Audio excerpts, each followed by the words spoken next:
In this video, we're going to be taking a look at the Star Wars The Vintage Collection Emperor's Royal Guard. Hey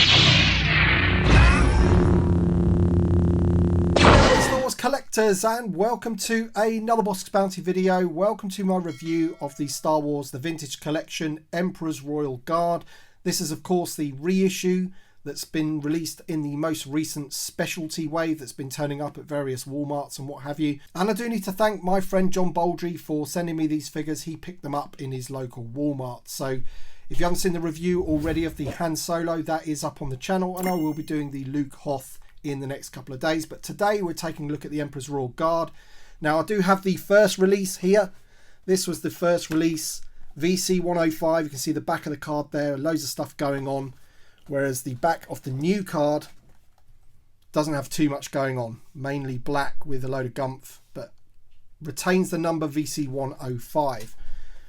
Apart from that, the front of the card's very, very similar. The new one does have a slightly bigger font, and the figure is packed in the bubbles slightly differently. So you can see the helmet there. It looks like it's not included in the new one, but it is, because it is just behind him there, down behind his legs there. So all the same pieces are included. You can make the two figures, because as we all see in the review, the figure can be made into two different figures, one Emperor's Royal Guard and a character from the Crimson Empire, which is pretty cool. So there's the card backs. Mine's unpunched, the previous version. Obviously the new versions don't come unpunched, but it's using that image there, which is specifically for the Vintage Collection. It's not the original image that Kenner used. It's one that they've updated.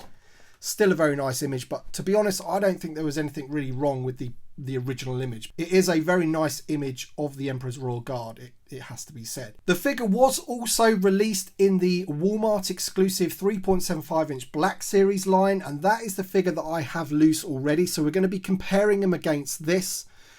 The only difference between really this one and the original is the cloth is slightly different. You can see that the material on the original release is kind of more like felt, whereas this one is slightly different. And again, I do believe they have changed it once more. So I'm not going to open him, obviously he's from the original release, but I'm happy to open up this new one to get another Royal Guard in my little army of them. That's absolutely fine, and then we can compare them. So there you go, there's the two pieces that were in the bubble. So that's like a little tray which just sits behind like that, so you know you're able to have both versions of the figure, which I'll show you right now. Alright, so here's the figure in his other outfit, which is something to do with the Crimson Empire, which I'm not too familiar with, I've got to admit. I believe it's either a comic book or a novel.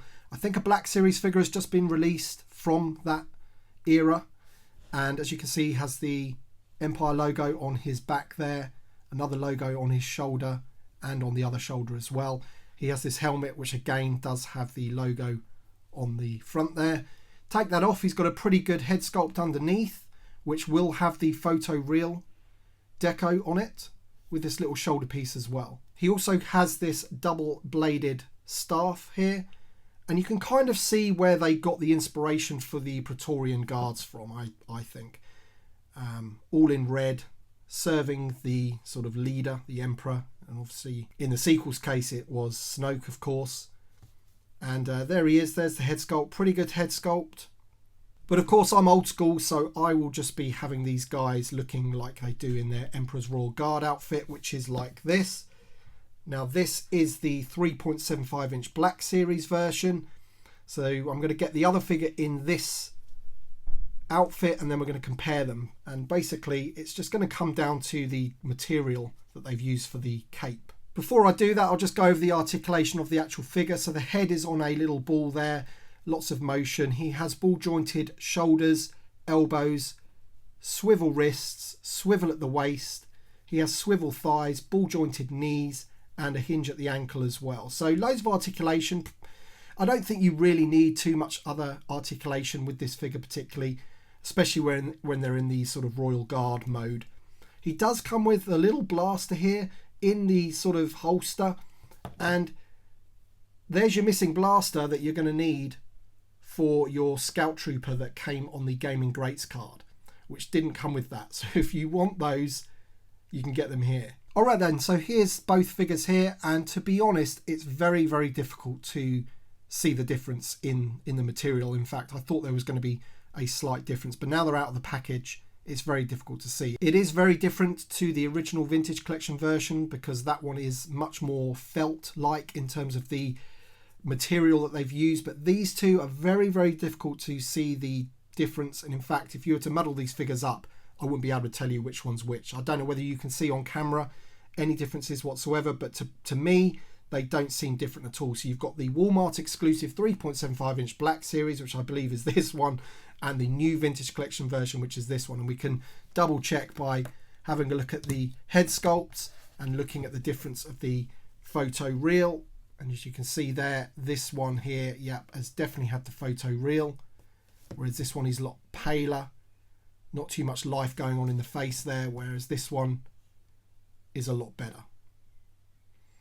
Now, I'm sure you're aware that this figure was very expensive on the secondary market. VC105 was very expensive, even though it was re-released in the Black Series 3.75. It didn't harm the value of it at all. It was a very expensive card to get, but so a lot of you are going to be very pleased that they've re-released this one. And to be honest, I'm pleased as well because it enables me to get a few more of them. Because of course, if you're going to have that set up, and obviously the rumor is that a new Emperor is coming towards the end of the year. So if we're getting a brand new Emperor in the Vintage Collection, then you're going to need these guys to go side by side. And to be honest, I think I'd probably want more than two of them as well. So awesome that they've re-released this guy. Can't wait for the Emperor. Let me know your thoughts in the comment section below. Thank you very much for watching. And if you enjoyed the video, don't forget to drop a like down below. Thank you very much for watching, and we shall see you on the next one.